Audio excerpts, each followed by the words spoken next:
Hiring is on the top of the list of my clients' biggest challenges right now. And my guess is that if they're struggling with it, you guys probably are too. So I want to talk about that today. You might be realizing that to stay competitive in this environment, you're going to have to offer benefits.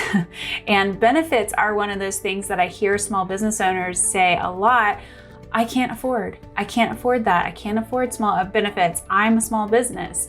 And I want to challenge that today. And I want to talk through different benefits you can offer and some tips to help you figure out how you can offer them as a small business. All right, so welcome back to the Clara CFO Group channel. We are about helping small businesses here. So if you are a small business owner or you are a professional helping small business owners, you are welcome here. We love having you. You might also be working for a small business as an internal employee, and you are very welcome here too.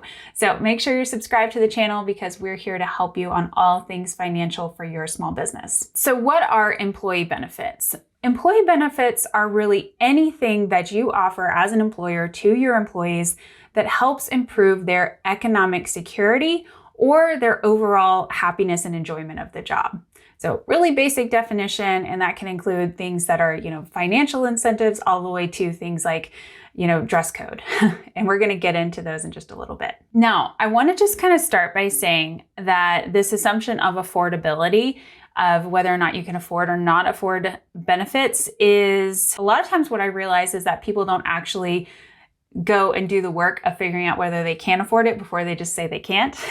And I want to tell you something that is very expensive, and that is employee turnover.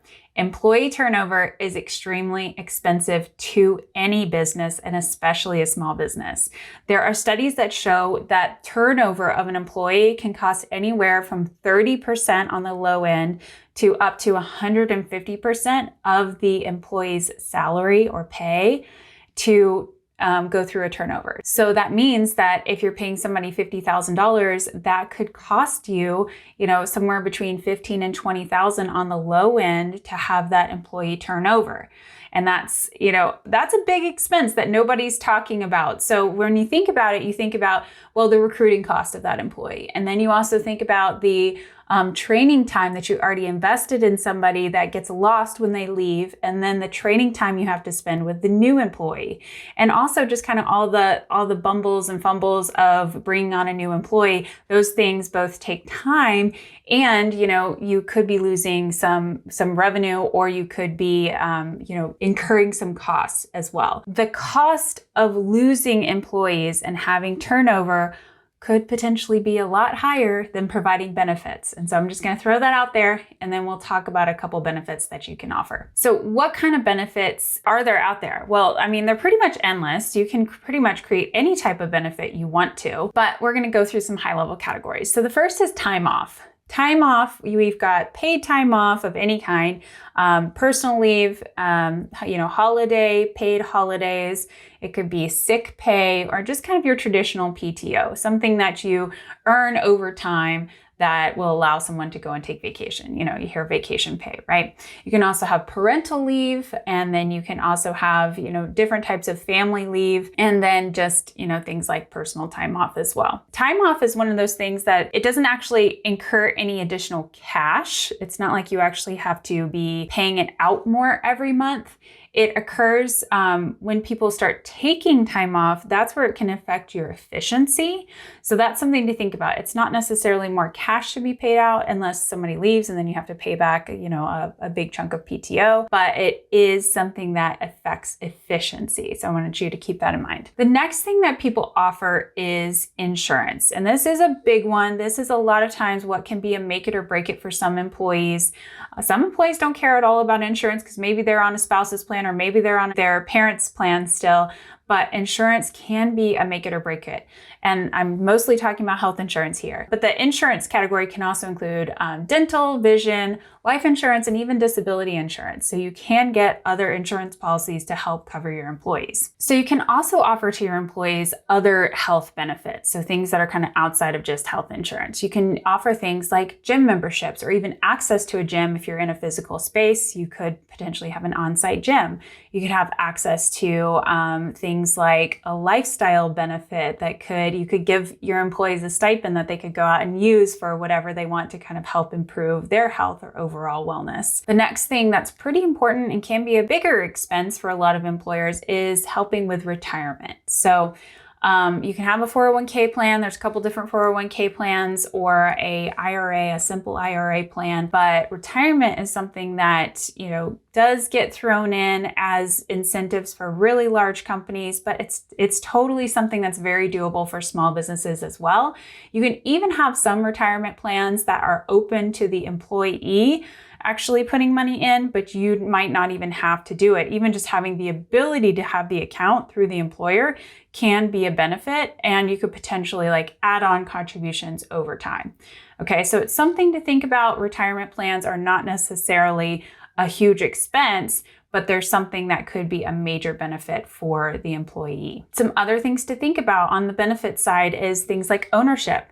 You could potentially have stocks or shares in the business that could be shared on top of compensation, or an employee stock ownership plan, something like that.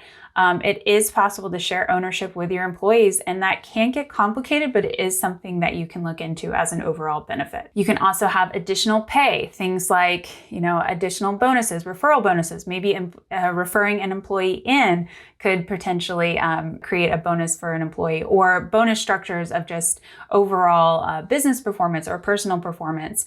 You can also have commissions structures. You can have lots of other structures.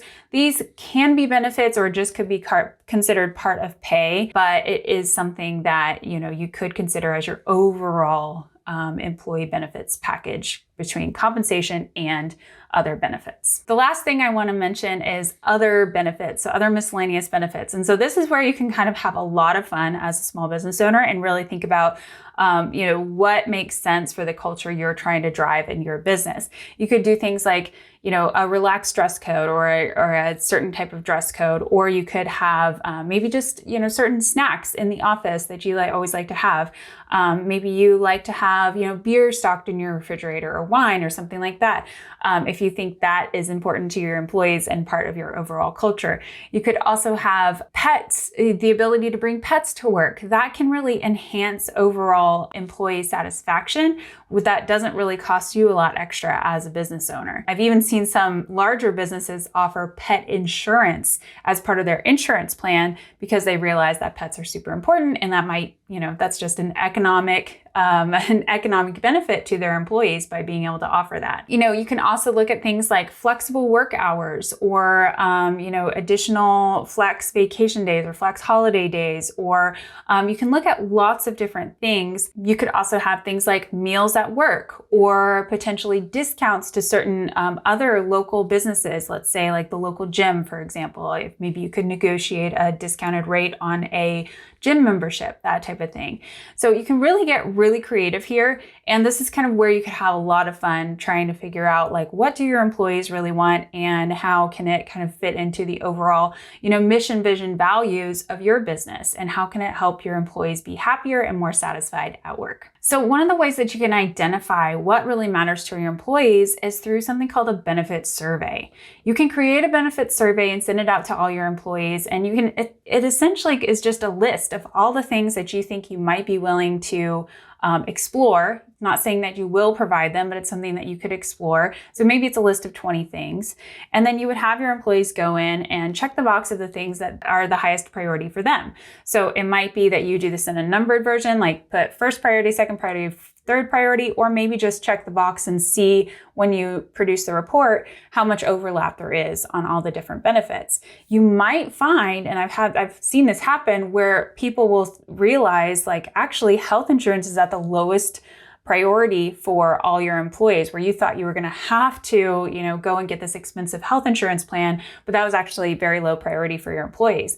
Actually, flexible work hours and having more paid time off was a more attractive thing for the employees than health insurance. So really, this is a great time to incorporate your team and really consider them and think about how can you be a great employer to them, and asking them is a really great way to do that. So you can create a benefit survey just on your own. I think a lot of payroll providers also have them as well. So you might just reach out to your payroll provider or HR provider and see if they have something like that.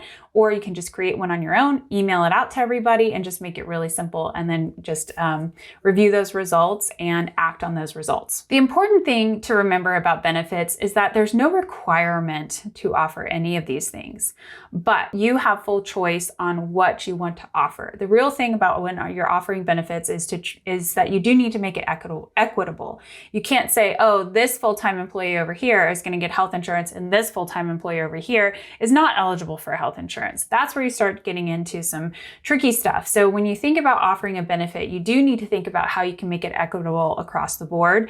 But you could put in kind of tiers in place. Maybe part-time employees aren't eligible for certain benefits, but once they become full-time, you can offer certain things. Okay. And that part-time, full-time designation is very, very common, where you might not get the benefit as a part-timer, but as a full-timer, you do get certain benefits. That's why it was super shocking when like Starbucks came out and said like part-time employees were eligible for health insurance. And that's why that was such a groundbreaking thing, because most of the time health insurance wasn't available unless you had a full-time job. So those businesses that were able to provide it on part-time wages was pretty impressive overall. I would also say that remember what we talked about at the very beginning of the video. The cost of not providing benefits could potentially be more than the cost of providing them. Remember the turnover number. If you've had turnover in your business, think about 30% at a minimum. 30% is lost when someone leaves. That's a lot. So if they were leaving because they got benefits somewhere else, and it might be that's not why they were leaving, but like if they were getting benefits somewhere else and that's why they left, I want you to think of the cost to your organization on a whole and think about what you're building for the future. And it might be that you need to bring in benefits, because that's going to be how you're going to attract and retain the people you really want working for you. I hope this is helpful. We're gonna do a couple more videos talking about health insurance and a couple different options for health insurance. And if there's anything else that you want us to explore more, please put that in the comment section below. We'd love to help you. And I hope this has been helpful for you guys. All right, thanks so much. Bye.